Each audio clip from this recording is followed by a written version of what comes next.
നമ്മൾ ഒരു പ്രശ്നങ്ങളിലൂടെയോ പ്രതിസന്ധിയിലൂടെയൊക്കെ കടന്നു പോകുമ്പോൾ നമ്മളൊരു 100-ൽ ഒരു 80% ആളുകളുടെയും മൈൻഡ് സെറ്റ് എന്ന് പറയുന്നത് നെഗറ്റീവായിരിക്കും. ഇങ്ങനെ നെഗറ്റീവായിട്ടുള്ള മൈൻഡ് സെറ്റ് ഉള്ളപ്പോൾ തന്നെ നമ്മളെ കൂടെയുള്ള ഒരാളും കൂടെ അതിനെക്കുറിച്ച് നെഗറ്റീവ് പറയുമ്പോൾ നമ്മുടെ കാഴ്ചപ്പാടും ചിന്താഗതിയും ഒക്കെ പൂർണ്ണമായിട്ടും നെഗറ്റീവായിട്ട് മാറും. അങ്ങനെ നമ്മൾ ആ പ്രശ്നത്തെയും പ്രതിസന്ധിയെയും അഭിമുഖീകരിക്കുന്നത് അതിൻ്റെ നെഗറ്റീവ് വശങ്ങൾ മാത്രം നോക്കിയിട്ടായിരിക്കും.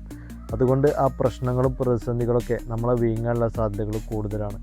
ഈ സമയത്ത് നമ്മുടെ ചിന്താഗതി പോസിറ്റീവായിട്ട് നിലനിർത്താൻ നമുക്ക് സാധിച്ചു കഴിഞ്ഞാൽ എത്ര വലിയ പ്രതിസന്ധിയാണെന്നുണ്ടെങ്കിലും അതിലെ ഒരു മൈന്യൂട്ട് പോയിൻ്റെങ്കിലും നമ്മൾ അതിലൊരു പോസിറ്റീവ് കണ്ടെത്താൻ ശ്രമിക്കും.